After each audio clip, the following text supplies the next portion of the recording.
ونشهد أن لا إله إلا الله وحده لا شريك له ونشهد أن سيدنا ونبينا ومولانا محمدا عبده ورسوله صلى الله تعالى عليه وعلى آله وأصحابه وبارك وسلم أما بعد فأعوذ بالله من الشيطان الرجيم بسم الله الرحمن الرحيم اليوم أكملت لكم دينكم وأتممت عليكم نعمتي ورضيت لكم الإسلام دينا وقال رسول الله صلى الله عليه وسلم تركت فيكم أمرين لن تضلوا ما تمسكتم بهما كتاب الله وسنة رسوله أو كما قال عليه الصلاة والسلام শ্রদ্ধেয় সভাপতি হযরত উলামায়ে কেরাম সম্মানিত সুধী সমাজ দূর দূরান্ত থেকে আগত সর্বস্তরের মুসলমান ভাইয়েরা আমার পবিত্র কোরআনের সূরা মায়েদার 3 নম্বর আয়াতের সামান্য একটু অংশ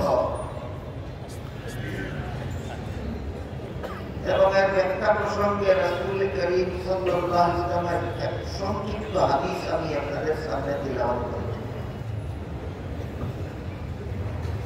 তিলাওয়াতকৃত আয়াতাংশে আল্লাহ বলেন আল ইয়াউমা আকমালতু লাকুম দীনাকুম, এর অর্থ হলো আজকে আমি তোমাদের দ্বীনকে পরিপূর্ণ করে দিলাম। এই যে দ্বীন শব্দটা আল্লাহ ব্যবহার করেছেন কোরআনের বিভিন্ন আয়াতে, আল্লাহ দ্বীন শব্দকে বিভিন্ন অর্থে ব্যবহার করেছেন। সব আয়াতে একই অর্থে নয়, যে কারণে অনেক সময় সাধারণ মুসলমানদের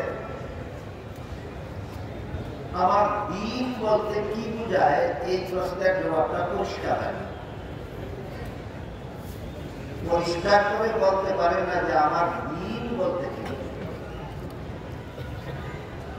তাই আমি প্রথমে কোরআনের বিভিন্ন আয়াতে উল্লেখ করে কোন আয়াতে দ্বীন শব্দকে কোন অর্থে ব্যবহার করা হয়েছে এদিকে একটু আলোকপাত করার পর প্রতিটি মুসলমানের পরিপূর্ণ দ্বীন বলতে কি বোঝায় তার পূর্ণাঙ্গ দ্বীনের রূপরেখাটা আপনাদের সামনে তুলে ধরছি। বস এই দুটি কথাই আজকে আপনাদের সামনে তুলে ধরার চেষ্টা করবো। কি হলো, কোরআনের বিভিন্ন আয়াতে আল্লাহ দ্বীন শব্দকে বিভিন্ন অর্থে ব্যবহার করেছেন। আর কি হলো, আমাদের দ্বীন বলতে যা বোঝায় তার পরিপূর্ণ রূপরেখাটা কি, পরিচয়টা কি। পবিত্র কোরআনের যে আয়াতে আল্লাহ সর্বপ্রথম দ্বীন শব্দ ব্যবহার করেছেন সেটা হলো সূরাতুল ফাতিহা 3 নম্বর আয়াত। এখানে আল্লাহ বলেছেন মালিক ইয়াউমিদ্দিন। এই আয়াতে আল্লাহ দ্বীন শব্দকে কর্মফল অর্থে ব্যবহার করেছেন। কিয়ামতের দিন যেহেতু সকল মানুষের কর্মফল দেওয়া হবে, এই জন্য কিয়ামতের দিনকে আল্লাহ কর্মফল দেওয়ার দিন নামে আখ্যায়িত করেছেন। আমরা পরবর্তী কথা বলি, বুঝার সুবিধার্থে স্মরণ রাখি, মালিক ইয়াউমিদ্দিন আয়াতে আল্লাহ দিন শব্দকে কর্মফল অর্থে ব্যবহার করেছে। তারপর দেখুন সূরাতুল বাকারার 256 নম্বর আয়াতে আল্লাহ বলেছেন লা ইকরাহা ফিদ-দীন। এখানে দ্বীন অর্থ কর্মফল, এখানে দ্বীন শব্দকে আল্লাহ ধর্ম অর্থে ব্যবহার করেছেন। আয়াতের অর্থ হলো ধর্মের বেলায় বল প্রয়োগ চলবে না, বরং সমস্ত ধর্মাবলম্বীরা আপন আপন ধর্ম পালনের সাথে। তাহলে লা ইকরাহা ফিদ-দীন আয়াতে দ্বীন অর্থকে দ্বীন শব্দকে ধর্ম অর্থে আল্লাহ ব্যবহার করেছেন। আয়াতের মর্ম হলো সমস্ত ধর্মাবলম্বীরা যার যার ধর্ম পালনের সাথে। এখান থেকে আবার একটা প্রশ্ন জাগে, তাহলে কি সবগুলি ধর্মই আল্লাহর কাছে গ্রহণযোগ্য? এই প্রশ্নের সুস্পষ্ট জবাব পাওয়া যায় সূরা আলে ইমরানের 85 নম্বর আয়াত। সেখানে আল্লাহ বলে দিয়েছেন মান ইয়াবতাগি গায়রাল ইসলামি দীনান ফালান ইউকবাল। মর্ম হলো ইসলাম ছাড়া আর কোন ধর্মই আল্লাহর কাছে গ্রহণযোগ্য নয়। আবার প্রশ্ন জাগে, ইসলাম ছাড়া কোন ধর্মই যদি আল্লাহর কাছে গ্রহণযোগ্য না হয়, তাহলে সবগুলি ধর্ম পালনের স্বাধীনতা দিলেন কেন? এই প্রশ্নের পরিষ্কার জবাব কুরআন হাদিস ভিত্তিক সঠিক জবাব না জানার কারণে আজকাল অনেক শিক্ষাজীবী বুদ্ধিজীবীরাও ধর্ম নিয়ে জগা পিছুনি পাঠিয়ে থাকে, লেগে ডুবের অবস্থা সৃষ্টি করে। এই জন্য সমস্ত মুসলমানদের পরিষ্কারভাবে জানা থাকতে হবে যে আল্লাহ এক আয়াতে বলেছেন সমস্ত ধর্মাবলম্বীরা আপন আপন ধর্ম পালনে স্বাধীন, আরেক আয়াতে বলেছেন ইসলাম ছাড়া কোন ধর্মই গ্রহণযোগ্য নয়। তাহলে স্বাধীনতা দিলেছে। প্রশ্নের জবাবটা সহজে বোঝার জন্য আমি একটি উদাহরণ দিই। যে কোনো শিক্ষা প্রতিষ্ঠানে ছাত্রদের পাঠ্য তালিকা সমাপ্ত করার পর পরীক্ষার হলে বসে সমস্ত পরীক্ষার্থী ছাত্ররাই কি প্রশ্নের জবাব সঠিক লেখে না? অনেকে ভুল হয়ে যায়। যারা ভুল লেখে এরা কি পাস করবে না ফেল করবে? সন্দেহ আছে না? সন্দেহ নাই, ফেল করবে। তাহলে বাধা দেয় না কেন? আর বাধাই যদি দেয় না তাহলে ফেল করবে। এই প্রশ্নের যে জবাব ইসলাম ছাড়া আর কোন ধর্মই গ্রহণযোগ্য নয়, তাহলে পালন করতে বাধা দেব না কেন? আর বাধাই যদি দেব না তাহলে গ্রহণযোগ্য হবে না কেন? ওই প্রশ্নেরও সেই জবাব। উভয় প্রশ্নের একই জবাব। যে কারণে পরীক্ষার্থী ছাত্র প্রশ্নের জবাব ভুল লেখলে বাধা দেওয়া যাবে না, একই কারণে দুনিয়াতে কেউ ভ্রান্ত ধর্ম পালন করলে তাকেও বাধা দেওয়া যাবে। একই কারণ। কারণ কি? নিয়ম রক্ষার জন্য। কারণটা কি? নিয়ম রক্ষার জন্য। পরীক্ষার্থী ছাত্র প্রশ্নের জবাব ভুল লেখলে বাধা দেওয়া যাবে না, গ্রহণযোগ্য হওয়ার কারণে না নিয়ম রক্ষার জন্য। তেমনি ভাবে দুনিয়াতে কেউ ভ্রান্ত ধর্ম পালন করলেও বাধা দেওয়া যাবে না, গ্রহণযোগ্য হওয়ার কারণে না নিয়ম রক্ষার জন্য। নিয়ম। এই সুযোগে যদি কোন পরীক্ষার্থী ছাত্র প্রশ্নের জবাব ইচ্ছা মতো ভুল লেখে, তাহলে তার যেভাবে তার কপালে পুরা দিন ছাড়া কিছু নাই, ঠিক তেমনি ভাবে এই সুযোগে যদি দুনিয়াতে কেউ ইসলাম ছাড়া আর কোন ধর্ম পালন করে, আল্লাহ বলেন ওহুয়া ফিল আখিরাতি মিনাল খাসিরিন, তার কপালে চিরস্থায়ী জাহান্নাম ছাড়া।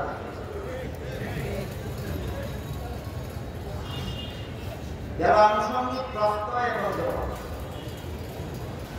মালিক ইয়াউমিদ্দিন আয়াতে আল্লাহ দ্বীন শব্দকে কর্মফল অর্থে ব্যবহার করেছেন। লা ইকরাহা ফিদ-দীন আয়াতে আল্লাহ দ্বীন শব্দকে ধর্ম অর্থে ব্যবহার করেছেন। আরেক জায়গায় দ্বীন শব্দকে উভয় অর্থে ব্যবহার করেছেন। সেখানে কর্মফল অর্থ ঠিক আছে, ধর্ম অর্থ ঠিক আছে। সেটা হলো সূরাতুল কাফিরুনের শেষে সেখানে আল্লাহ বলেছেন আপনি বলে দিন লাকুম দীনুকুম ওয়ালিয়া দীন। হে মূর্তি পূজারীরা, তোমাদের ধর্ম আলাদা আর আমরা মুসলমানদের ধর্ম আলাদা। দিন অর্থ ঠিক আছে, কর্মফল অর্থ ঠিক আছে। মূর্তি পূজারীরা মূর্তি পূজারীরা তোমাদের ধর্ম পালনের কর্মফল হলো জাহান্নাম, আর মুসলমানদের ইসলাম ধর্ম পালনের কর্মফল হলো জান্নাত। তাদের জান্নাতে আর জাহান্নামে যেভাবে একাকার হতে পারে না, তেমনিভাবে ইসলাম ধর্ম আর মুক্তি পূজার ধর্ম কোনদিন একাকার হতে পারে না। আমাদের সমাজে একাকার করে ফেলার অনেক শয়তানি চক্রান্ত চলে। ইসলাম ধর্ম আর মুক্তি পূজার ধর্মকে একাকার করে ফেলার অনেক চক্রান্ত চলে কিনা? কোথায় চলে? কাজেও চলে। কোথায় কিভাবে চলে? বলা হয় ধর্ম জাগার উৎসব সভা। এটা হলো মুসলমানের যে হিন্দুদের দুর্গা পূজার অনুষ্ঠানে যায়, ওইটাকে বৈধতা দেওয়ার জন্য এই কথাটা বানানো হয়েছে, ধর্ম জাগার উৎসব সভা। আমি বলি তাই যদি হয়, ধর্ম জাগার উৎসব সভার একথা গুহাই দিয়ে যদি মুসলমানেরা হিন্দুদের দুর্গা পূজার মিষ্টি খেতে পারে, তাহলে হিন্দুরাও তো মুসলমানের ঈদুল আজহার গরুর গোশত খেতে পারে।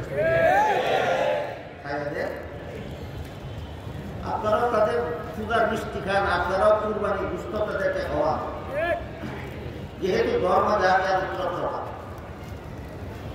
কিন্তু আমি আপনাদের জিজ্ঞাসা করি, আপনারা কি কোনোদিন দেখেছেন কোন হিন্দু মুসলমানের কুরবানির গরুর গোশত খেতে এসেছে? কিন্তু কোন মুসলমান হিন্দুদের দুর্গা পূজার উৎসবে মিষ্টি খেতে গিয়েছে কিনা? বেহায়া কারা? হিন্দু বেহায়া, মুসলমান বেহায়া।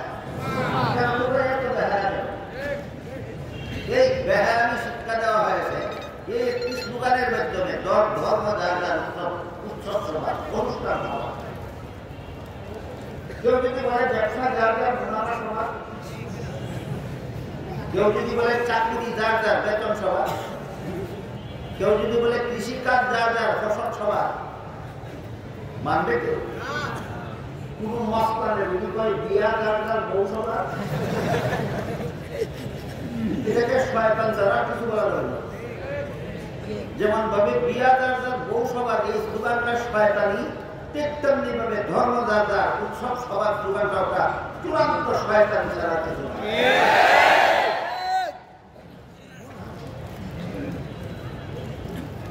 তাহলে আসল ঘটনা কি? আসল ঘটনা হলো গৃহস্থী যার ফসল তার, ব্যবসা যার মুনাফা তার, চাকুরি যার বেতন তার, চাকুরি যার বেতন তার, বিয়া তার বউ তার, ধর্মদার উৎসব তার, ধর্মদার উৎসব তার।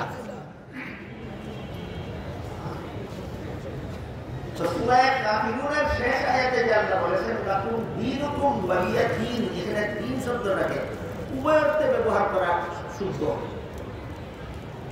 যদি এখানে দীন শব্দকে ধর্ম অর্থে ব্যবহার করেন, এর অর্থ দাঁড়াবে তোমাদের ধর্ম আলাদা, আমাদের ধর্ম আলাদা।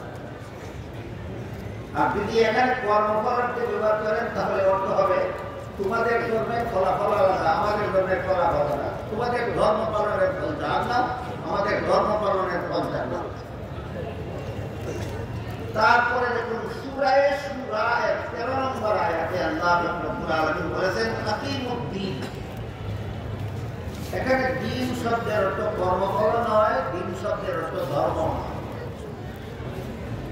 সূরা শুরা 13 নম্বর আয়াতে আকিমুদ্দিন আয়াতে আল্লাহ দিন শব্দকে কর্মফল অর্থেও ব্যবহার করেনি, ধর্ম অর্থেও ব্যবহার করেন। এখানে দিন শব্দটাকে আল্লাহ ইসলামের সহি আকীদা অর্থে ব্যবহার করেন। আকিমুদ্দিনের অর্থ হলো তোমরা ইসলামের সহি আকীদায় পৌঁছাও। সহি আকীদা এটা কোরআন হাদিসের ভাষা। বাংলা বললে যদি সহজে বুঝেন, তার বাংলা হবে বিশুদ্ধ মতবাদ। হে মুসলমানেরা, তোমরা ইসলামের বিশুদ্ধ মতবাদে বলো। তাইলে সূরা শুরা 13 নম্বর আয়াতে আকিমুদ্দিন আয়াতাংশে দিন শব্দকে ইসলামের বিশুদ্ধ মতবাদ ধরতে আল্লাহ ব্যবহার করেছেন। তোমরা ইসলামের বিশুদ্ধ মতবাদে অটল থাকো। কেন আল্লাহ নির্দেশটা দিয়েছিলেন? রাসূল করিম সাল্লাল্লাহু আলাইহি ওয়াসাল্লামের যুগেও একদল মানুষ দাবি করত তাদের ধর্ম ইসলাম, কিন্তু মতবাদ ইসলামী নয়, ইসলাম বিরোধী মতবাদ পোষণ করত। ইসলামের দাবিদারেরা ইসলামের বিরুদ্ধ মতবাদ পোষণ করত। এদেরকে নির্দেশ দিয়ে আল্লাহ বলেন, আকিমুদ্দিন, ইসলাম যদি তোমার ধর্ম হয়ে থাকে তাহলে ইসলামের বিশুদ্ধ মতবাদে অটল থাকো, ইসলামের নামে ভ্রান্ত মতবাদ পোষণ করো। আমাদের যুগে এমন যথেষ্ট মানুষ আছে সমাজে যারা দাবি করে তাদের ধর্ম ইসলাম, কিন্তু মতবাদ ইসলাম বিরোধী মতবাদ পোষণ করে। এদের সকলের বেলায় সূরা 13 নম্বর আয়াত প্রযোজ্য। তোমরা যারা নিজেদের ধর্ম ইসলাম বলে দাবি করো, তোমরা কুফরি মতবাদ পোষণ করবে না, বেদাতি মতবাদ পোষণ করবে না, তোমরা ইসলামের বিশুদ্ধ মতবাদ করবে। আমাদের সমাজে যারাই ইসলামের নামে ভ্রান্ত মতবাদ পোষণ করে, এদের হিসাব দিয়ে সারা রাতে শেষ করা যাবে না। আমি শুধু একটি উদাহরণ আপনাদের সামনে তুলে ধরব। একদল বর্তমান দুনিয়াতে ইসলামের নামে ধর্ম পালন করে, এরা হলো কাদিয়ানী। এরা নিজেদের দলের নাম দিয়েছে আহমদিয়া মুসলিম জমাত। মুসলিম জমাত অর্থ মুসলমানের দল। কাদিয়ানীরা নিজেদেরকে মুসলমানের দল নাম দিয়েছে, অথচ এদের মতবাদ কুফর। এদের কুফরি মতবাদটা কি বুঝার জন্য একটু লক্ষ্য করুন। সূরা আহজাবের 40 নম্বর আয়াতে আল্লাহ রাব্বুল আলামিন আমাদের নবীকে একটি উপাধি দিয়েছেন। উপাধিটা হলো খাতামুন নবিয়্যিন। এটা আমাদের নবীর একটা বৈশিষ্ট্যপূর্ণ উপাধি। এই উপাধি আল্লাহ কোনো নবী রাসূলকে প্রদান করেন না। আর হাদিস শরীফে রাসূল করিম সাল্লাল্লাহু আলাইহি ওয়াসাল্লাম খাতামুন নবিয়্যিন উপাধির অর্থ বলে দিয়েছেন পরিষ্কার ভাষায়। রাসূল বলেন, লা তাকুমুস সাআতু হাত্তা ইউবআসা দাজ্জালুনা কাযযাবুনা কুল্লুহুম ইয়াজআমু আন্নাহু নাবিয়্যুন ওয়া আনা খাতামুন নাবিয়্যিন লা নাবিয়্যা বা'দি। এর অর্থ হলো, রাসূল বলেন, আমার পরবর্তী কেউ নবী হওয়ার দাবি করলে সে হবে মিথ্যাবাদী দাজ্জাল। কারণ বর্ণনা করে রাসূল বলেন, এর কারণ হলো আমি যে খাতামুন নাবিয়্যিন, এর অর্থ হলো আমার পরে আর কোনো নবী নাই, আমি শেষ নবী। সূরা আহজাবের 40 নম্বর আয়াতে আল্লাহ আমাদের নবীকে খাতামুন নাবিয়্যিন উপাধি দিয়েছেন। হাদিসে আল্লাহ রাসূল এর অর্থ বলে দিয়েছেন, আমি শেষ নবী। কাদিয়ানীরা বলে দাবি করে তাদের ধর্ম ইসলাম। কুফরির নামে কুফরি মতবাদ না, ইসলামের নামে কুফরি মতবাদ। এই ধর্ম নিয়ে এই বাটপারি দুনিয়া কোন মুসলমান বরদাস্ত করতে পারে না। যারা হিন্দু ধর্ম পালন করে, হিন্দু নামে হিন্দু ধর্ম ইচ্ছা মতো পালন করো, আল্লাহ তো কোরআনে স্বাধীনতা দিয়েছে। যারা বৌদ্ধ ধর্ম পালন করে, বৌদ্ধ নামে বৌদ্ধ ধর্ম ইচ্ছা মতো পালন করো, বাধা নাই। যারা ইহুদি ধর্ম পালন করে, ইহুদি নামে ইহুদি ধর্ম ইচ্ছা মতো পালন করো, বাধা নাই। যারা খ্রিস্ট ধর্ম পালন করে, খ্রিস্ট নামে খ্রিস্ট ধর্ম ইচ্ছা মতো পালন করো, বাধা নাই। কিন্তু কাদিয়ানীরা এত বড় বাটপার, এরা কাদিয়ানী ধর্ম পালন করে আর ইসলামের নাম ব্যবহার করে। এই ধরনের ইসলামের নাম নিয়ে যারা বাটপারি করে, এদেরকে সতর্ক করে দিয়ে আল্লাহ সূরা 13 নম্বর আয়াতে বলেছেন, আকিমুদ্দিন, ইসলামের সহিহ আকীদায় অটল থাকো, ইসলামের বিশুদ্ধ মতবাদে অটল থাকো।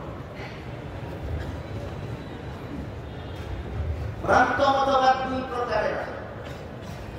এক প্রকার ভ্রান্ত মতবাদের দ্বারা মানুষ কাফের হয়ে যায়, যেমন গোলাম আহমদ কাদিয়ানীকে নবী মানার কারণে কাদিয়ানীরা কাফের হয়ে যায়। আমি আজ কাদিয়ানীদের ভ্রান্ত মতবাদ এমন ভ্রান্ত মতবাদ, যে ভ্রান্ত মতবাদের দ্বারা কেউ মুসলমান থাকে না, কাফের হয়ে যায়। আর এক প্রকার ভ্রান্ত মতবাদ আছে, যেই মতবাদ পোষণকারী কাফেরও হয় না, নির্বেজাল মুসলমানও থাকে না। কাফেরও হয় না, নির্বেজাল মুসলমান। যেমন ধরুন, একটা একটা বালতির মধ্যে যদি 1 কেজি 2 কেজি 2.5 কেজি দুধ থাকে, এর মধ্যে যদি আপনি আরো 1 মগ পানি ঢেলে দেন, দুধ রইল না, মুঠেই দুধ রইল না, না কিছু না কিছু দুধ আছে, কিন্তু দুধটা খাঁটি না ভেজাল। ঠিক তেমনি ভাবে এমন কিছু ভ্রান্ত মতবাদ আছে যা পোষণ করলে মুসলমান কাফেরও হয় না, আপনি ভেজাল মুসলমানও থাকে না, তার মুসলমানই ভেজাল হয়। এইরকম একটা ভ্রান্ত মতবাদের উদাহরণ আল্লাহ রাব্বুল আলামিন পবিত্র কোরআনে হযরত ইব্রাহিম আলাইহিস সালামের সাথে এক আলাপ আলোচনার মাধ্যমে কথোপকথনের মাধ্যমে ইব্রাহিমকে আল্লাহ বলে দিয়েছিলেন, লা ইয়ানালু আহদিজ যালিমিন। এর অর্থ হলো গুনাহগারদেরকে আমি নবী বানাই না। লা ইয়ানালু আহদিজ যালিমিনের মর্ম হলো গুনাহগারদেরকে আমি নবী বানাই না, আর যাদেরকে নবী বানাই তারা গুনাহ। বলুন তো আল্লাহর এই নীতিটা কি 1-2 নবীর বেলায় না সমস্ত নবীগণের বেলায়? সমস্ত নবীর বেলায়। সমস্ত নবীগণের জন্য আল্লাহ নির্ধারিত একটা সামগ্রিক মূল নীতি যে নবী হতে গেলে আজীবন বেগুনাহ হতে হবে, আজীবন যারা বেগুনাহ নয় এরা আপনি কিছু নবী হতে হবে। কিন্তু আমাদের বর্তমান সমাজে এমন মুসলমানের অভাব নাই যারা একদিক দিয়ে মুসলমান হিসাবে পরিচিত, অপর দিক দিয়ে নবীগণকে গুনাহগার সাব্যস্ত করে, বিভিন্ন নবীকে বিভিন্ন ভাবে গুনাহগার সাব্যস্ত করে। এদের মধ্যে সর্বপ্রথম হলেন হযরত আদম আলাইহিস সালাম। আদম আলাইহিস সালামকে গুনাহগার বলে এমন দাবিদার মুসলমানের অভাব নাই সমাজে, এবং দলিল পেশ করে কোরআনের আয়াতের অপব্যাখ্যা।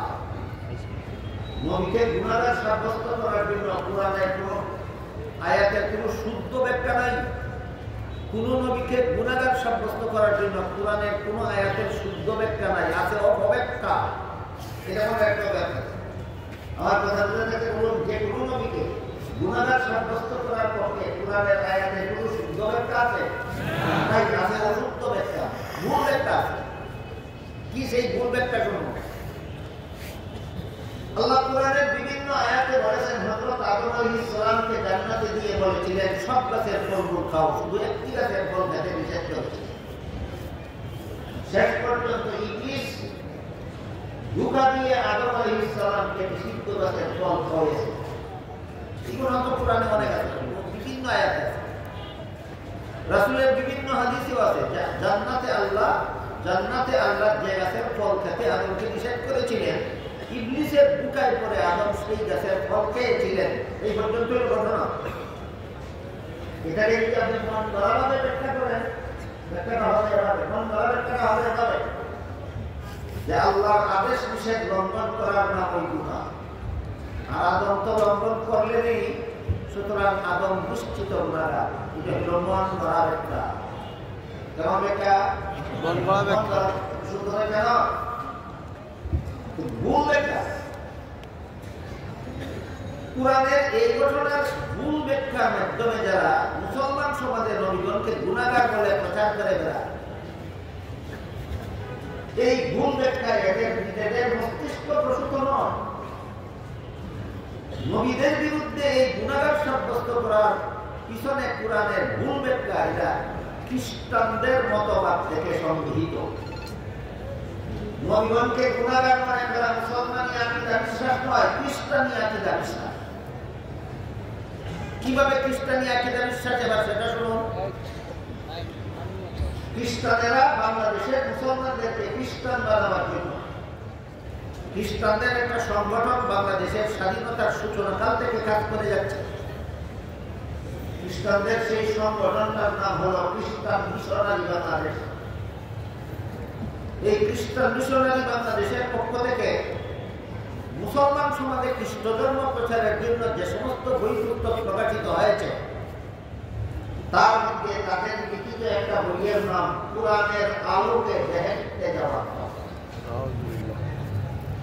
নামটা যদি এমন একটা পাঠ পারি নামটা দেখলেই যেন কোনো মুসলমান এটা খ্রিস্টানের লেখা বই কল্পনাও না করে, কারণ কোরআনের আলো খ্রিস্টান জানলে কোথার থেকে মুসলমান আলেম যাবে, বেহেশতে যাওয়ার সব খ্রিস্টানরা কিন্তু কোথার থেকে মুসলমান আলেম যাবে। তাই বইয়ের নামটা দেখলে যে কোনো সাধারণ মুসলমান মনে করবে এটা কোনো ভালো আলেমের লেখা, তাই মনে করে এটা পড়াশোনা। আসলে এটা কোনো মুসলমানের লেখা নয়, খ্রিস্টানদের লেখা বই, কোরআনের আলোকে বেহেশতে যাওয়া।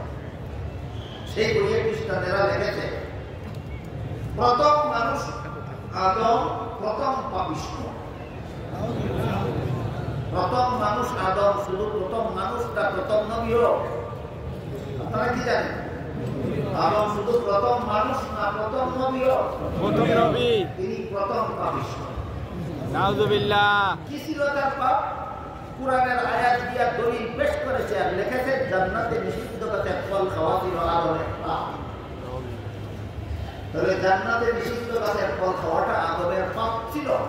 এটা কোনো মুসলমানের মস্তিষ্ক প্রসূত অপব্যাখ্যা, খ্রিস্টানদের ভ্রান্ত ধর্মের অপব্যাখ্যা। খ্রিস্টানদের ভ্রান্ত ধর্ম। সেই বুঝে আরো লেগেছে এই পাপিষ্ঠ আদমের বংশে যত নবী জন্মগ্রহণ করেছে সবগুলি নবীর জন্মগত পাপিষ্ঠ। অন্যান্য নবীর কি পাপ? অন্যান্য নবীর পাপ শুধু পাপিষ্ঠ আদমের বংশে জন্ম হওয়াটাই অন্যান্য নবীর পাপ। পাপিষ্ঠ আদমের বংশে তোমরা জন্ম হয়ে যাবে, এই তোমাদের কোন বিবেকবান মানুষ এই কথা সমর্থন দিতে পারে যে একটা মানুষ জন্ম হওয়াটা তার পাপ হয়? আপনাদের বিবেককে জিজ্ঞেস করুন, কোন মানুষের জন্ম হওয়াটা কি তার পাপ? এই গাঙ্গা গুলি কথা লেখছে যে সমস্ত নবী পাপ হলো পাপিষ্ঠ আদমের বংশে জন্ম হওয়াটাই তাদের পাপ। তারপরে সেই বই আরো লেগেছে শেষ পর্যন্ত আল্লাহ একজন নবীকে নিষ্পাপ বানাবার জন্য আর পাপিষ্ঠ আদমের বংশে জন্ম না দিয়ে আল্লাহ নিজের ঔরসে জন্ম দিলেন। তিনি হলেন হযরত ঈসা। ঈসা নিষ্পাপ নবী, শুধু আল্লাহর বংশে জন্ম হওয়ার কারণে। এছাড়া যত নবী পাপিষ্ঠ আদমের বংশে জন্ম হয়েছে সবগুলি নবী জন্মগত পাপিষ্ঠ। এদের পাপ হল পাপিষ্ঠ আদমের বংশে জন্ম হওয়াটাই এদের পাপ, আর আদম পাপিষ্ঠ হওয়ার পাপ হল জান্নাতে নিষিদ্ধ গাছের ফল খাওয়া। এবার বুঝে থাকলে বলুন, জান্নাতে নিষিদ্ধ গাছের ফল খাওয়াকে অপব্যাখ্যা করে আদমকে পাপিষ্ঠ বা গুনাহগার সাব্যস্ত করা, যেটি ইসলামের মতবাদ না খ্রিস্টানদের মতবাদ? খ্রিস্টানদের মতবাদ।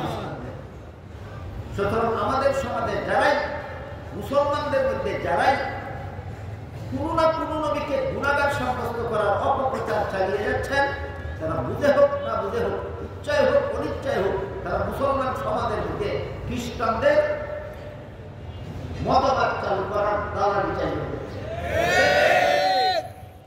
তাই এবার আমরা বোঝার চেষ্টা করি জান্নাতে আমাদের নিষিদ্ধ গাছের ফল খাওয়া বিশুদ্ধ ব্যাখ্যাটা।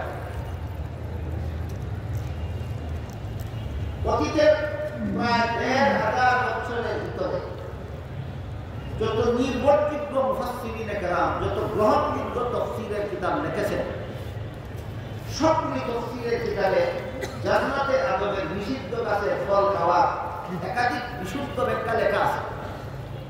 সম্প্রতি আমি একটি মাত্র ব্যাখ্যা আপনাদের, সেটা হলো মানুষের কোনো কাজের দ্বারা সওয়াব হয় অথবা কোনো কাজের দ্বারা গুনাহ হয়, এটা দুনিয়ার জীবনের বৈশিষ্ট্য। মানুষের কোনো কাজে সওয়াব হয়, কোনো কাজে গুনাহ হয় দুনিয়ার জীবনে। জান্নাতি জীবনের কোনো কাজে সওয়াব নাই, গুনাহ। জান্নাতি জীবনের কোনো কাজে সওয়াব নাই, গুনাহ নাই। এবার বলুন, আদম নিষিদ্ধ গাছের ফল খেয়েছিলেন কোন জীবনে? এর সাথে তো সওয়াবের কোনো সম্পর্ক নাই, গুনাহ। এই ব্যাখ্যাটা মেনে নিলে আল্লাহ একটা মূলনীতি দিয়েছিলেন, আমি গুনাহগারদেরকে নবী বানাই না। মূলনীতি লঙ্ঘন হয় না, বহাল থাকে। সুতরাং এটা হলো শুদ্ধ ব্যাখ্যা। আর যে ব্যাখ্যা গ্রহণ করলে আল্লাহ মূলনীতি লঙ্ঘন হয়, পরিষ্কার হয়ে গেছে, নামান দেওয়া হয়। এবার আমার কথা বুঝে থাকতে বলুন, যে কোনো ব্যাখ্যা মতো যে কোনো নবীকে গুনাহগার সাব্যস্ত করলে ব্যাখ্যাটা শুদ্ধ ব্যাখ্যা সাব্যস্ত হবে না আল্লাহর মূলনীতি বিরোধী ভুল ব্যাখ্যা সাব্যস্ত হবে?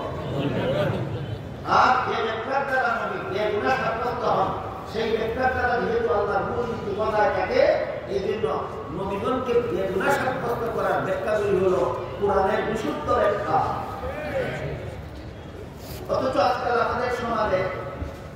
যারা যারা নবীগণকে গুনাহগার বলে এইরকম কোরআনের বিভিন্ন আয়াতে অপব্যাখ্যা করে সমাজে অপপ্রচার চালিয়েছে, তারা আজকাল মুসলমানদেরকে বেশি বেশি করতে দাওয়াত দিচ্ছে। আসুন আমরা সব মুসলমান ঐক্যবদ্ধ হয়ে যাই। আজকে নতুন ভাবে তুমি ঐক্যবদ্ধ হবে কেন? ১,৫০০ বছর আগে আল্লাহ কোরআনে বলে দিয়েছেন, ওয়াতাসিমু বিহাবলিল্লাহি জামিআন ওয়া লা তাফাররাকু। হে মুমিন মুসলমানেরা, এখানে আল্লাহ মুমিনদের সম্বোধন করেছেন। মুমিন মুসলমানদের সম্বোধন করে বলেছেন, তোমরা আল্লাহর দ্বীনকে শক্তভাবে ধারণ করার মাধ্যমে ঐক্যবদ্ধ হও। ঐক্যের দাওয়াত আজকে নতুনভাবে কারো দেওয়ার দরকার আছে। এটা কোরআনে আল্লাহ ১,০০০ বছর আগেই মুসলমানদের ঐক্যবদ্ধ হওয়ার দাওয়াত দিয়েছেন, দাওয়াত দিয়েছেন। মজার ব্যাপার হলো, আল্লাহ কোরআনের যে আয়াতে সমস্ত মুসলমানদের ঐক্যবদ্ধ হওয়ার দাওয়াত দিয়েছেন, সেই আয়াতে ঐক্যের একটা প্ল্যাটফর্ম চিহ্নিত করে দিয়েছেন। অমুক প্ল্যাটফর্মে এসে মুসলমান ঐক্যবদ্ধ হবে।